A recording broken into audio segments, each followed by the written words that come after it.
Hi అండి, అందరికీ good morning. అందరు ఎలా ఉన్నారు? బాగున్నారా? అందరికంటే ముందుగా తొలి ఏకాదశి శుభాకాంక్షలు అండి. నేను ఈరోజు సేమియా పాయసం చేసి చూపిస్తాను నా స్టైల్లో. అస్సలు చిక్కబడదండి. దానికి కావాల్సిన పదార్థాలు చూద్దాము. జీడిపప్పు, ద్రాక్ష తీసుకున్నాను, ఇవి తీసుకున్నాను. తర్వాత యాలకులు 5 తీసుకున్నాను.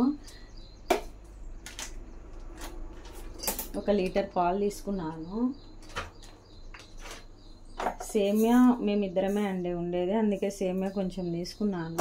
చూపిస్తాను చూడండి ఒకసారి. తర్వాత దీంట్లో నెయ్యి వేసుకున్నాము. డ్రై ఫ్రూట్స్ వేయించుకుంటే బాగుంటుంది.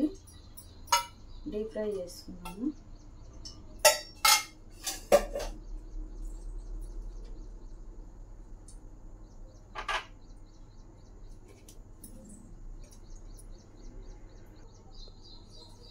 ఇలా మొత్తం ఫ్రై చేసుకున్నాం. ఫస్ట్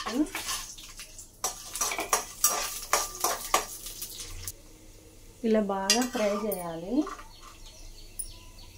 ఇలా అన్నీ ఫ్రై చేసుకున్నాను. తర్వాత సేమియా కూడా బాగా ఎర్రగా అయ్యేంత వరకు వేపుదాము.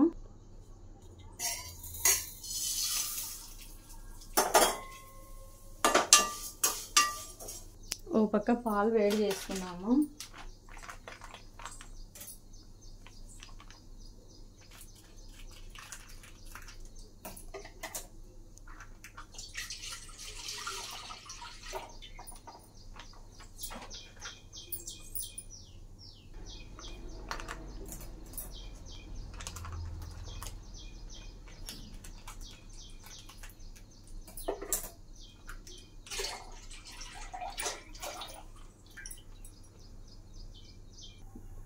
ఒకసారి చూడండి, పాలు వేడవుతున్నాయి. ఒక పక్క సేమియా కూడా వేగిపోతుంది.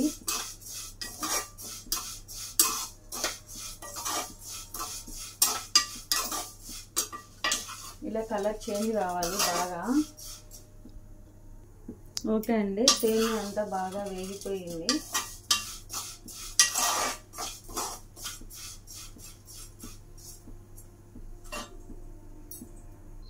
ఇలా పాలు బాగా మరుగుతున్నప్పుడు ఒకసారి ఇలా బాగా కలుపుకోవాలి. మీగడ ఏదన్నా ఉన్నా కానీ పాలల్లోకే వెళ్ళిపోతుంది. ఇలా పాలు అనేది బాగా మరుగుతున్నప్పుడు సేమియా అనేది వేసేయాలి.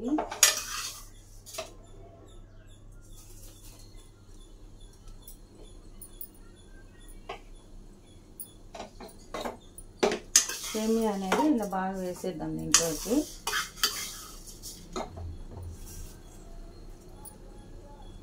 సేమియా అంతా బాగా వేసాక ఒకసారి బాగా కలబెట్టాలి. బాగా కలిపి బాగా ఒక 10 మినిట్స్ దాకా ఉడకనిద్దాం.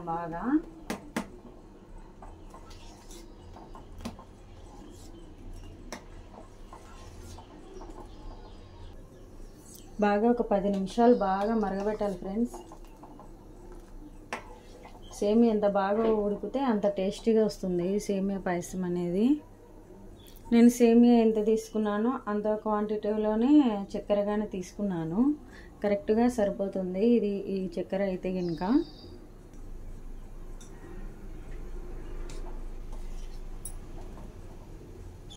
చక్కెర పాలల్లో ముందే వేసామంటే కనుక అది సేమియా అనేది సరిగా ఉడకవండి. అందుకోసమే నేను సేమియా బాగా ఉడికాక చక్కెర వేస్తాను.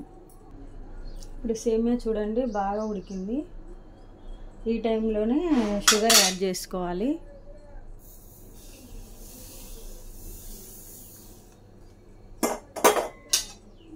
మరొకసారి బాగా ఉడకనివ్వాలి. కొంచెం యాలకుల పొడిని ఇలా డ్రై ఫ్రూట్స్ని యాడ్ చేస్తాం.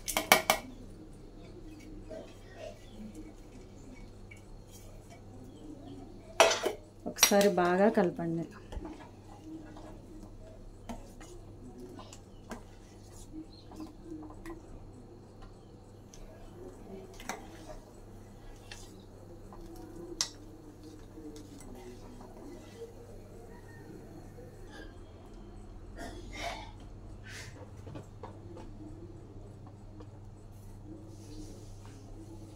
ఇలా ఒకసారి మూత పెట్టేసి రెస్ట్ ఇచ్చిన తర్వాత మీకు 10 మినిట్స్ తర్వాత చూపిస్తాను.